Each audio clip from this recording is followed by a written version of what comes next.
नवरात्रि का पर्व आरंभ हो चुका है और ये पर्व अत्यंत भव्य है क्योंकि ये पर्व जगत माता से जुड़ा है।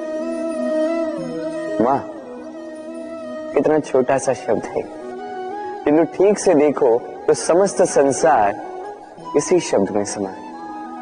मां जो अपनी संतान के लिए हर संभव प्रयास करती है, कुछ भी करने के लिए सज्ज रहती है। मां जिसका सबसे बड़ा गुण निश्चलता, मन में ना कोई पूर्वाग्रह, ना कोई भेदभाव, ना कोई छल कपट, और इतनी भोली होती है मां। संतान भले ही झूठा रो दे, मां को लगता है कि कदाचित वास्तव में भूख लगी होगी।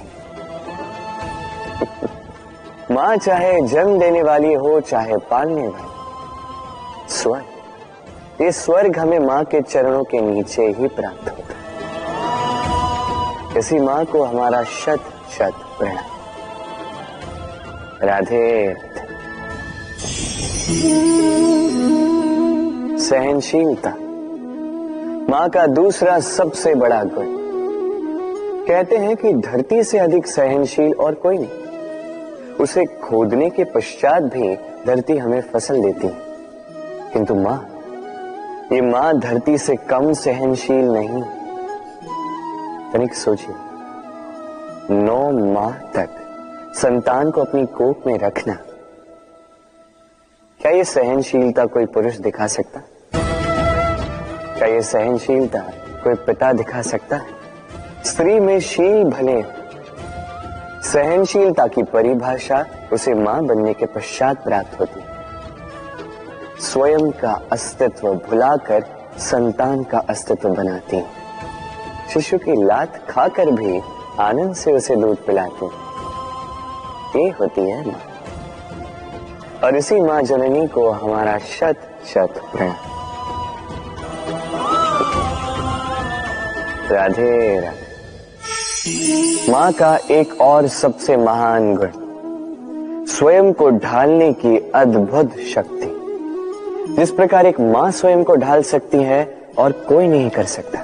मां एक महानदी की भांति है जिसकी ऊर्जा असीमित है किंतु अहंकार बिल्कुल नहीं। जिस प्रकार एक नदी ढलान के अनुरूप मुड़ जाती है, उसी प्रकार एक मां अपने संतान के अनुरूप ढल जाती है, चाहे जैसी भी परिस्थिति हो। उसके सोने के समय के अनुरूप स्वयं का सोना, उसके जागने के समय के अनुरूप स्वयं का जगना। संतान की इच्छा का भोजन वो स्वयं का मनपसंद भोजन बना लेती। ये मां का आंचल ही तो है जो धूप में छाप बनकर आता है, जो शीत में कंबल बनकर आता है। मां ऐसी होती है कि संतान की निद्रा ना टूटे, इसलिए एक करवट सोने का अभ्यास कर लेती, और इतना स्वयं को केवल वही ढाल सकती है जो संतान की ढाल बन सकती। इसी मां को हमारा शत शत नमन। राधे राधे। मां के 2 और सबसे महान गुण, साहस और संबल। साहस ये कि वो अपने संतान के लिए कुछ भी कर सकती है, और संबल ये कि वो अपनी संतान को कभी टूटने बिखरने नहीं देगी। तनिक सोचिए, जब भी आपको चोट लगती है, चीख से पूर्व मां का नाम मुख में क्यों आता है? तनिक सोचिए, जब आपको बल की आवश्यकता होती है, साहस की आवश्यकता होती है, आगे आप अपना मार्ग देख रहे हैं जो अत्यंत कठिन प्रतीत हो रहा है, तब मुख से मां की ही शपथ क्यों निकलती? क्योंकि मां ही है जो हमें साहस देती है, मां ही है जो हमें सहारा देती है। मां जानती है कैसे हमारी उंगली पकड़ के हमें चलना सिखाना है। मां ये भी जानती है कि कैसे कान पकड़ के हमें उचित मार्ग पर लाना है। इसी साहसी मां को हमारा शत शत नमन। राधे राधे। कभी आपने सुना है हिरणी सिंह से बचने के स्थान पर उससे जाके लड़ पड़ी। हिरणी ने सिंह पर आक्रमण कर दिया। कभी सुना है? कभी नहीं। किंतु ऐसा हो सकता है, ऐसा होता भी है, और ये होता तब है जब हिरणी के शावक संकट में हो, जब उन्हें सिंह से प्राणों का संकट हो, तब हिरणी भी आके सिंह से लड़ पड़ती है, उससे भिड़ पड़ती है, क्योंकि वो मां है और मां अपनी संतान के लिए कुछ भी कर सकती है। ये ममता है, ये जितनी कोमल हो सकती है उतनी ही कठोर भी हो सकती है, और अपनी संतान के हित के लिए वो क्रोध की पराकाष्ठा पार करते हुए अपनी संतान की सुरक्षा करके ही रहेगी। और इसीलिए तो मां संतान के जीवन की सबसे बड़ी ढाल कहलाती है। इसी मां को हमारा शत शत नमन। राधे राधे। करुणा, करुणा वो भाव है जिससे संसार के सारे भाव जन्म लेते हैं, और ये समस्त संसार ये मां से जन्म लेता है। मां वो व्यक्ति है जो करुणा का सागर है। संतान को देखकर ही समझ जाती है कि उसकी विडंबना क्या है, उसकी आवश्यकता क्या है। संतान के नेत्रों में यदि अश्रु दिखे, वो देखकर ही समझ जाती है कि उसके शरीर के कौन से भाग में उसे चोट लगी है।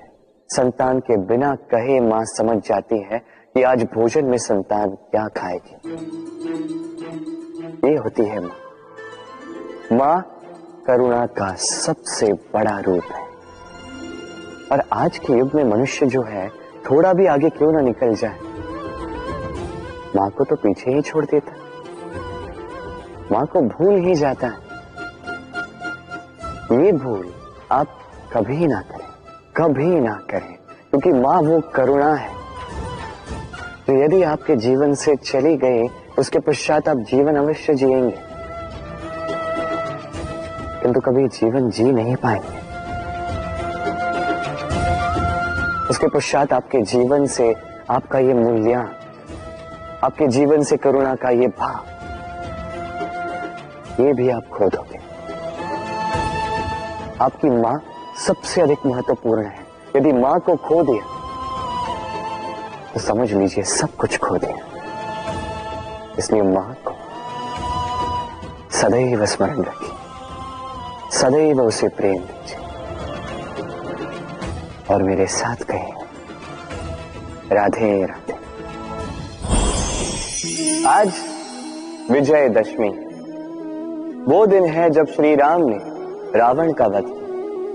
वो दिन है जब श्री राम ने लंका पर विजय प्राप्त की। लोग कहते हैं कि ये अच्छाई की बुराई पर विजय का प्रतीक है। इसे देखने का एक और रूप भी है। जी हां, ये प्रेम के विजय का भी प्रतीक है, ये परिवार के विजय का भी प्रतीक है। आपको तो ज्ञात होगा ही कि रावण महाज्ञानी था, महाशक्तिशाली था, महादेव का परम भक्त था रावण। अब जो व्यक्ति कैलाश पर्वत उठा सकता था, वो व्यक्ति स्वयं एक कटे हुए वृक्ष की भांति श्री राम के चरणों में गिरा हुआ था। क्यों? क्योंकि राम के साथ लक्ष्मण था, वही रावण के साथ विभीषण भी नहीं था। एक और परिवार में बढ़ता प्रेम था, तो दूसरी ओर परिवार में बढ़ती दरार। स्मरण रखिए, यदि संसार पर विजय प्राप्त करनी है तो सर्वप्रथम परिवार में प्रेम बनाए रखना होगा। परिवार में केवल प्रेम बढ़ाइए, द्वेष कभी नहीं। आप सदैव सुखी रहेंगे और जीवन की हर बाधा पर आप विजय प्राप्त करेंगे।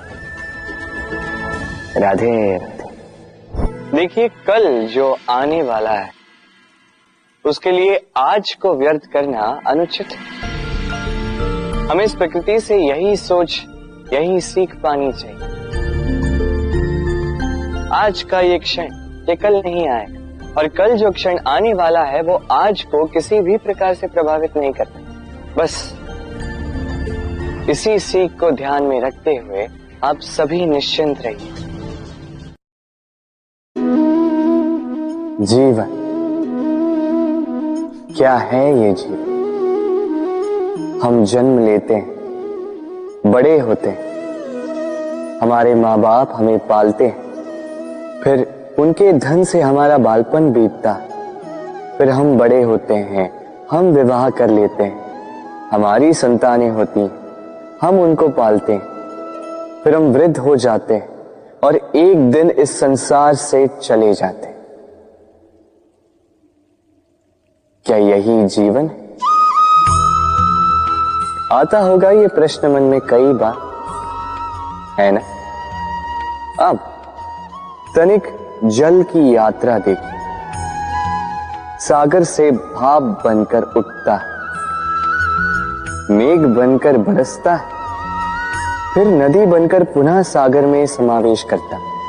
किंतु कभी ये प्रश्न नहीं करता कि उसका जीवन क्या है, उसका उद्देश्य क्या है। हर भाव जीता है और दूसरों के लिए जितना बन सके देता जाता।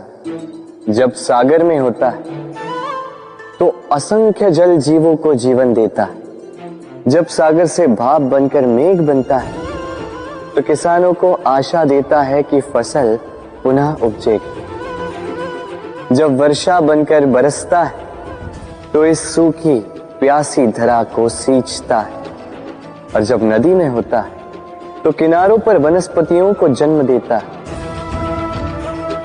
तो सोचिए, क्या जल कभी ये सोचता होगा कि उसका जीवन क्या है, उसके जीवन का उद्देश्य क्या है? नहीं, वो बस अपना धर्म करता जाता और जितना हो सके सबको आनंद देता जाता। इसलिए जीवन में कभी ये प्रश्न मत कीजिएगा कि ये जीवन क्या है, इस जीवन का उद्देश्य क्या है। बस इस जीवन को जिए और जितना हो सके उतना सबको आनंद दे। मन प्रसन्न होकर बोलेगा राधे राधे।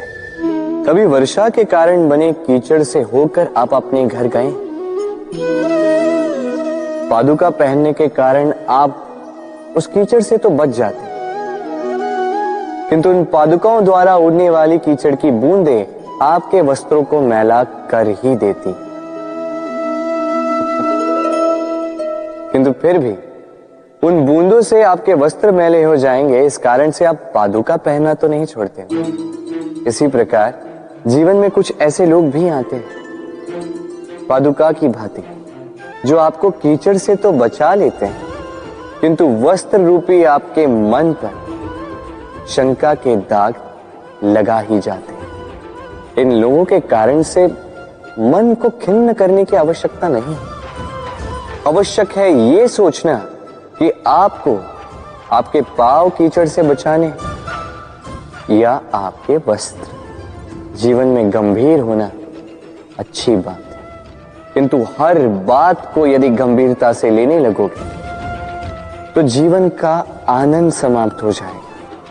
ये संसार अनित्य है, यहां पे ऐसा कुछ भी नहीं जो सदा के लिए जीवित रहेगा। तो जब तक ये जीवन है, संतोष और आनंद से जिए। स्वयं पर छिटकने वाले कीचड़ पर ध्यान ना दें, बस आनंद बांटते रहें। मन प्रसन्न होकर बोले राधे राधे। व्यक्ति को जब अपने प्रेम को खो देने का भय होता है तो वो अपने प्रेम को इतने कस के पकड़ कर रखता है कि प्रेम को ही पीड़ा होने लगती है। प्रेम पा तो लेता है, किंतु उसे कैसे सहेजना है ये जब उसे नहीं समझ आता, तब वो उस प्रेम पर स्वामित्व पाने का प्रयास करता है और यहीं जन्म लेती है असुरक्षा की ये भावना, ईर्ष्या। जब एक लंबे वियोग के पश्चात दो प्रेमी एक दूसरे से पुनः मिलते हैं तो सबसे पहला भाव जो उनके मन में आता है वो ये कि कैसे एक क्षण के लिए भी अपने प्रेमी को स्वयं से दूर न जाने दो। कैसे अपने जीवन का एक एक क्षण अपने प्रेमी के साथ बिता। प्रयास ये रहता है, दाऊ, इन दो प्रेमियों के मध्य में कोई भी ना आ पाए, और जब ये नहीं हो पाता तब जागती है ईर्ष्या। परीक्षा एक ऐसी व्यवस्था जिससे मुझे, आपको, सबको कहीं ना कहीं दो चार होना ही पड़ता है। स्मरण कीजिए अपना बालपन।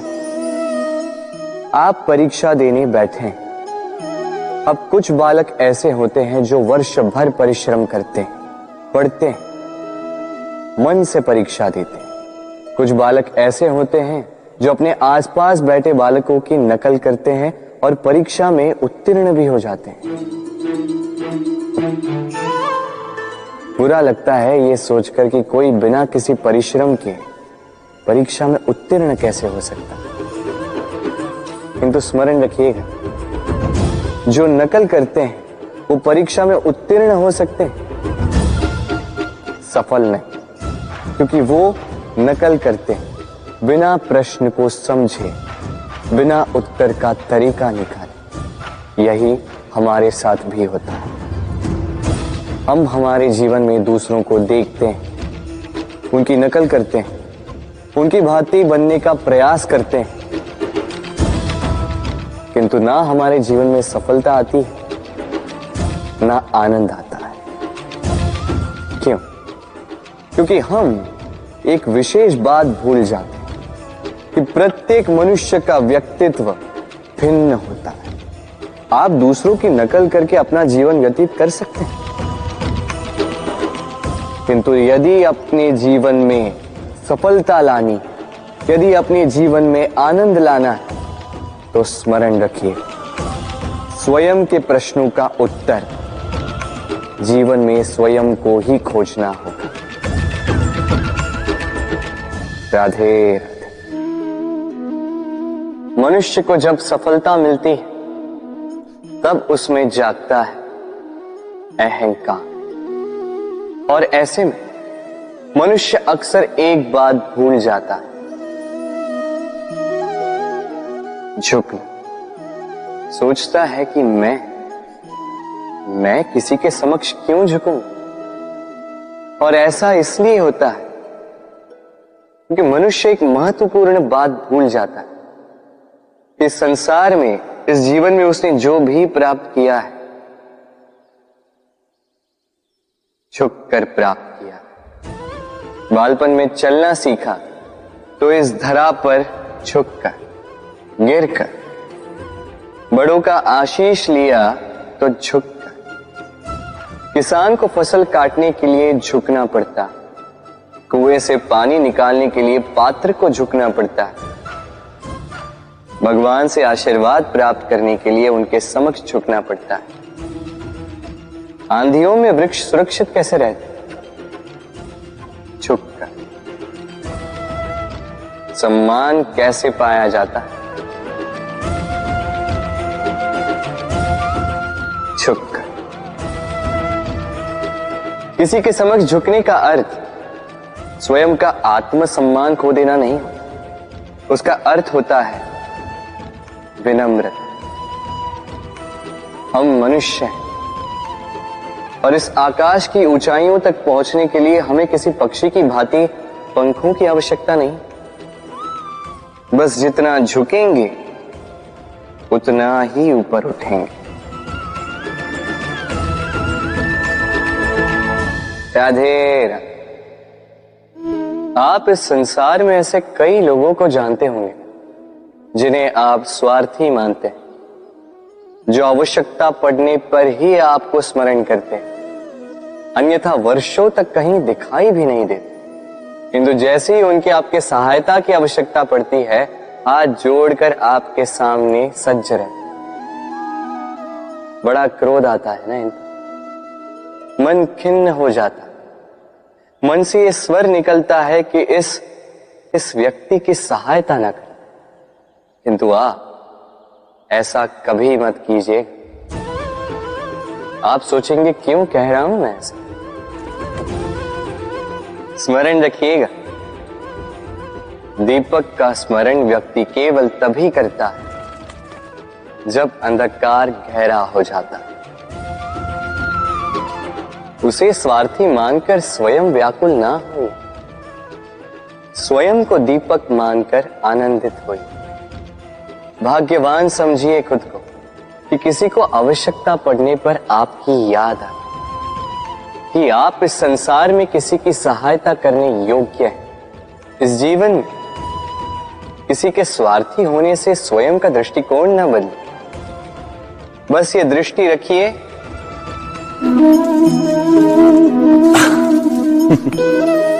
मनुष्य के सारे संबंधों का आधार है अपेक्षा। पति कैसा हो जो मेरा जीवन सुख और सुविधा से भर दे, पत्नी कैसी हो जो सदैव मेरे प्रति समर्पित रहे, संतान कैसी हो जो मेरी सेवा करे, मेरा आदेश माने।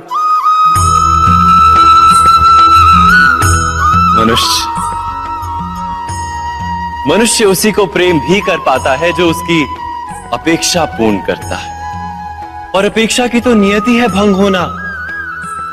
कैसे?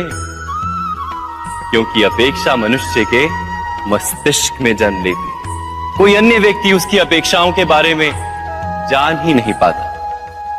पूर्ण करने की प्रामाणिक इच्छा हो तब भी कोई मनुष्य किसी की अपेक्षाओं को पूर्ण नहीं कर पाता, और वहां से जन्म लेता है संघर्ष। सारे संबंध संघर्ष में परिवर्तित हो जाते, पर मनुष्य अपेक्षा को संबंध का आधार ना बनाए और स्वीकार करे केवल संबंध का आधार, तो क्या ये जीवन स्वयमेव सुख और शांति से नहीं भर जाएगा? स्वयं विचार कीजिएगा।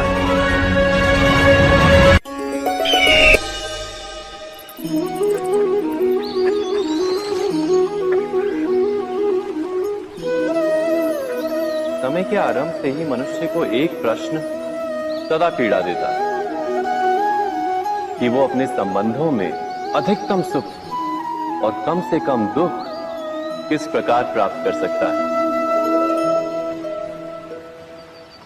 क्या आपके सारे संबंधों ने आपको संपूर्ण संतोष दिया है? विचार कीजिए। हमारा जीवन संबंधों पर आधारित है, हमारी सुरक्षा संबंधों पर आधारित है। इसी कारण हमारे जीवन के सारे सुखों का आधार भी संबंध है। किंतु फिर भी हमें संबंधों में ही अधिकतर दुख क्यों प्राप्त होते हैं? सदा ही संघर्ष भी संबंधों से ही उत्पन्न क्यों हो जाते हैं? कभी विचार किया है? जब कोई व्यक्ति किसी अन्य व्यक्ति के विचार अथवा कार्य को स्वीकार नहीं करता, उसमें परिवर्तन करने का प्रयत्न करता है, तो संघर्ष जन्म लेता है। अर्थात जितना अधिक अस्वीकार उतना ही अधिक संघर्ष, और जितना अधिक स्वीकार उतना ही अधिक सुख। क्या ये वास्तविकता नहीं? यदि मनुष्य स्वयं अपनी अपेक्षाओं पर अंकुश रखे, अपने विचारों को परखे, किसी अन्य व्यक्ति में परिवर्तन करने का प्रयत्न ना कर स्वयं अपने भीतर परिवर्तन करने का प्रयास करे, तो क्या संबंधों में संतोष प्राप्त करना इतना कठिन? अर्थात क्या स्वीकार ही संबंध का वास्तविक अर्थ नहीं?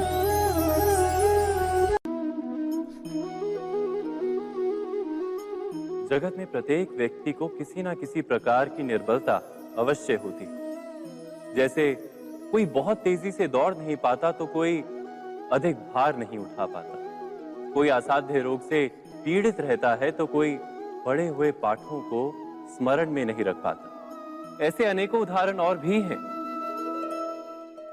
क्या आप किसी ऐसे व्यक्ति को जानते हैं जिसे सब कुछ प्राप्त हो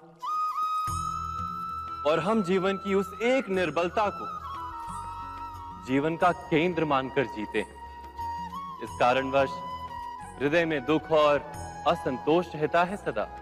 निर्बलता मनुष्य को जन्म से अथवा संजोग से प्राप्त होती है, किंतु उस निर्बलता को मनुष्य का मन अपनी मर्यादा बना लेता है।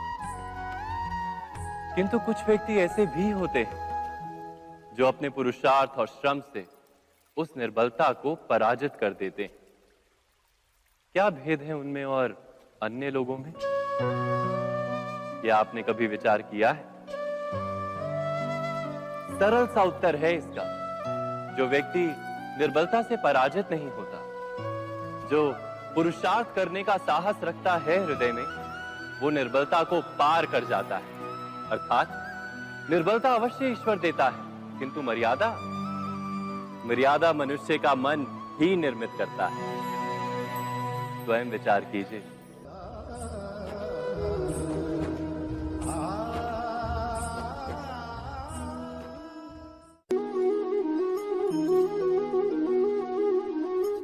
भविष्य का दूसरा नाम है संघर्ष। हृदय में आज इच्छा होती है और यदि पूर्ण नहीं हो पाती तो हृदय भविष्य की योजना बनाता है। भविष्य में इच्छा पूर्ण होगी ऐसी कल्पना करता रहता है, किंतु जीवन ना तो भविष्य में है ना अतीत में। जीवन तो इस क्षण का नाम, अर्थात इस क्षण का अनुभव ही जीवन का अनुभव। पर हम ये जानते हुए भी इतना सा सत्य समझ नहीं पाते। या तो हम बीते हुए समय के स्मरणों को घेर कर बैठे रहते हैं, या फिर आने वाले समय के लिए हम योजनाएं बनाते रहते हैं, और जीवन जीवन बीत जाता है। एक सत्य यदि हम हृदय में उतार लें कि ना हम भविष्य देख सकते हैं, ना ही भविष्य निर्मित कर सकते हैं, हम तो केवल धैर्य और साहस के साथ भविष्य को आलिंगन दे सकते हैं, स्वागत कर सकते हैं भविष्य का। तो क्या जीवन का हर पल जीवन से नहीं भर जाएगा? स्वयं विचार कीजिए।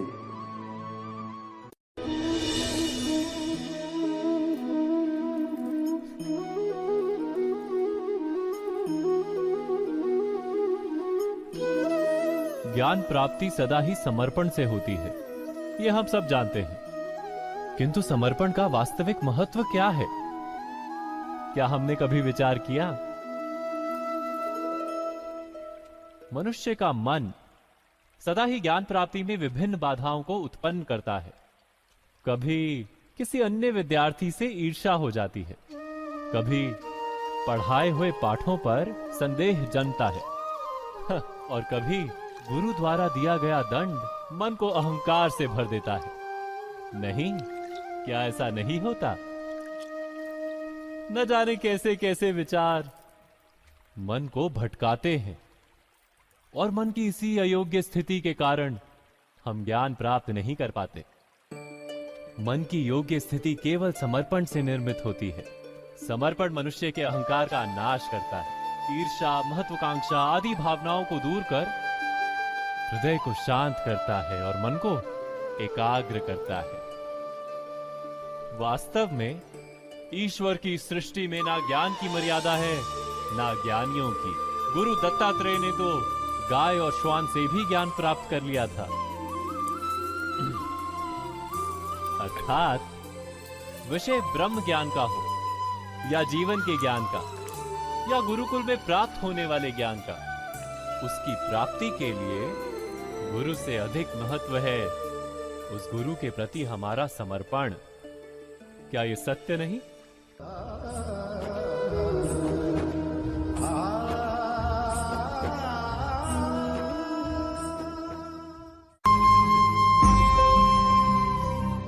प्रत्येक मनुष्य के जीवन में ऐसा क्षण अवश्य आता है जब सारे स्वप्न, सारी आशाएं, सारे दृश्य ध्वस्त हो जाते हैं। जीवन के सारे आयोजन ही बिखर जाते हैं।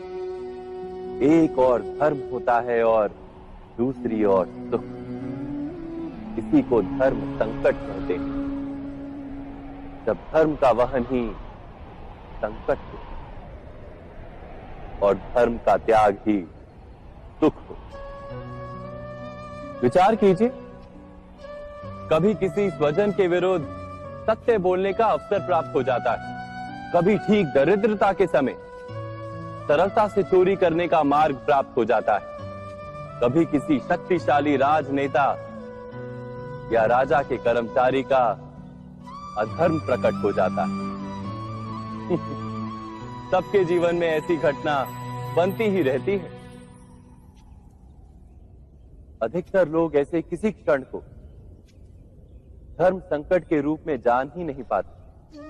हमें किसी प्रकार के संघर्ष का अनुभव ही नहीं होता।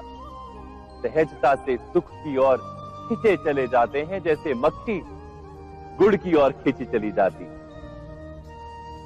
वास्तव में धर्म संकट का क्षण ईश्वर के निकट जाने का क्षण होता है। यदि हम संघर्षों से भयभीत ना हो, सुख की ओर आकर्षित ना हो, अपने धर्म पर दृढ़ रहे, तो ईश्वर का साक्षात्कार दूर नहीं।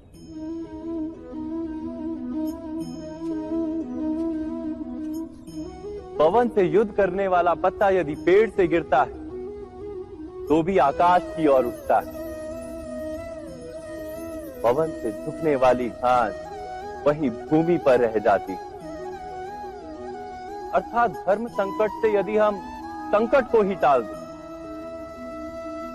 तो सुख तो मिलता है, जीवन बढ़ता है, किंतु क्या चरित्र नहीं टूटता? क्या आत्मा दरिद्र नहीं हो जाती? क्या ईश्वर से अंतर नहीं हो जाता? स्वयं विचार कीजिए। दो व्यक्ति जब निकट आते हैं तो एक दूसरे के लिए सीमाएं और मर्यादाएं निर्मित करने का प्रयत्न अवश्य करते हैं। हम यदि सारे संबंधों पर विचार करें तो देखेंगे कि इन सारे संबंधों का आधार यही सीमाएं हैं जो हम दूसरों के लिए निर्मित करते हैं। और यदि अनजाने में भी कोई अन्य व्यक्ति इन सीमाओं को तोड़ता है तो उसी क्षण हमारा हृदय क्रोध से भर जाता है। इन सीमाओं का वास्तविक रूप क्या है? क्या हमने कभी विचार किया? सीमाओं के द्वारा हम दूसरे व्यक्ति को निर्णय करने की अनुमति नहीं देते, अपना निर्णय उस व्यक्ति पर थोपते, अर्थात किसी की स्वतंत्रता का अस्वीकार करते हैं। और जब स्वतंत्रता का अस्वीकार किया जाता है तो उसका हृदय दुख से भर जाता है। और जब वो सीमाओं को तोड़ता है तो हमारा हृदय क्रोध से भर जाता है। क्या ऐसा नहीं होता?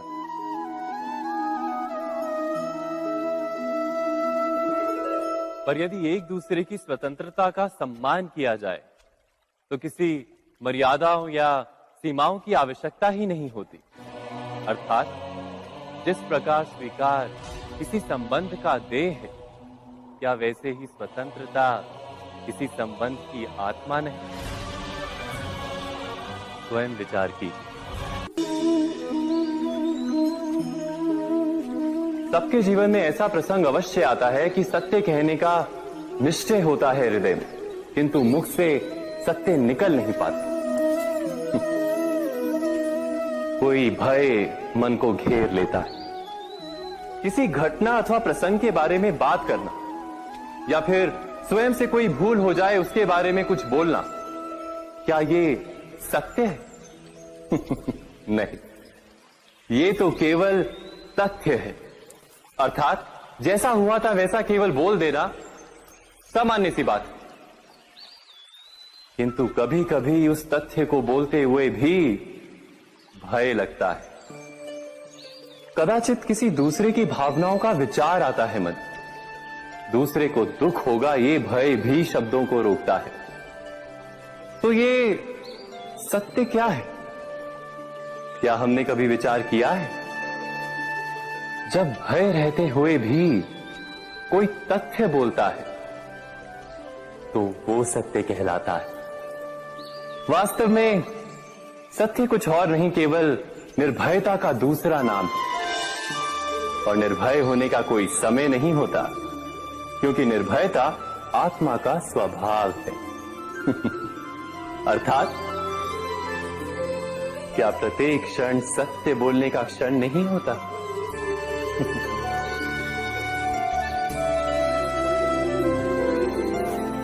स्वयं विचार कीजिए।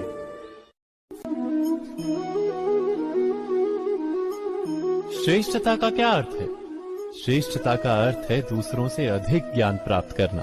अर्थात मूल्य इस बात का नहीं कि स्वयं कितना ज्ञान प्राप्त किया, मूल्य इस बात का है कि प्राप्त किया हुआ ज्ञान अन्य लोगों से कितना अधिक है। अर्थात श्रेष्ठता की इच्छा ज्ञान प्राप्ति को भी एक स्पर्धा बना देती है। और स्पर्धा में विजय अंतिम कब होती है?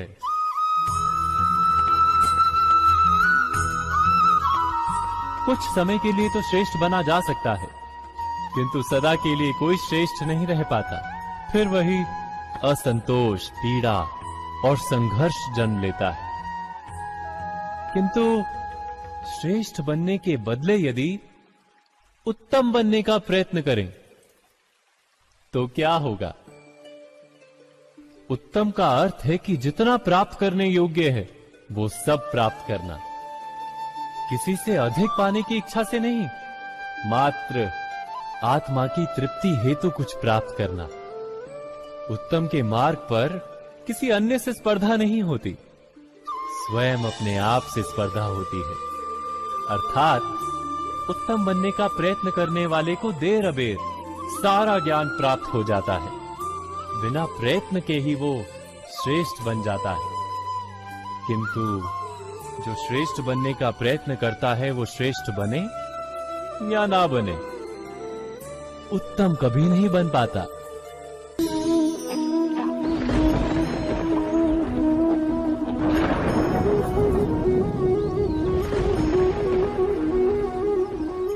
सपनों और पूर्वाभासों के आधार पर हम भविष्य के सुख दुख की कल्पना करते हैं। भविष्य के दुख का कारण दूर करने के लिए हम आज योजना बनाते हैं। किंतु कल के संकट को आज निर्मूल करने से हमें लाभ मिलता है या हानि पहुंचती है, ये प्रश्न हम कभी नहीं करते। सत्य तो ये है कि संकट और उसका निवारण साथ जन से, व्यक्ति के लिए भी और सृष्टि के लिए भी। नहीं, आप अपने भूतकाल का स्मरण कीजिए, इतिहास को देखिए, आप तुरंत ही ये जान पाएंगे कि जब जब संकट आता है तब तब उसका निवारण करने वाली शक्ति भी जन्म लेती है। यही तो जगत का चलन है। वस्तुतः संकट ही शक्ति के जन्म का कारण है। प्रत्येक व्यक्ति जब संकट से निकलता है तो एक पद आगे बढ़ा होता है, अधिक चमकता है, आत्मविश्वास से अधिक भरा होता है, न केवल अपने लिए अपितु विश्व के लिए भी। क्या ये सत्य नहीं? वास्तव में संकट का जन्म है एक अवसर का जन्म, अपने आप को बदलने का अवसर, अपने विचारों को ऊंचाई पर करने का अवसर, अपनी आत्मा को बलवान और ज्ञान मंडित बनाने का अवसर। जो ये कर पाता है उसे कोई संकट नहीं होता, किंतु जो ये नहीं कर पाता वो तो स्वयं एक संकट है विश्व के लिए। विचार कीजिए। राधे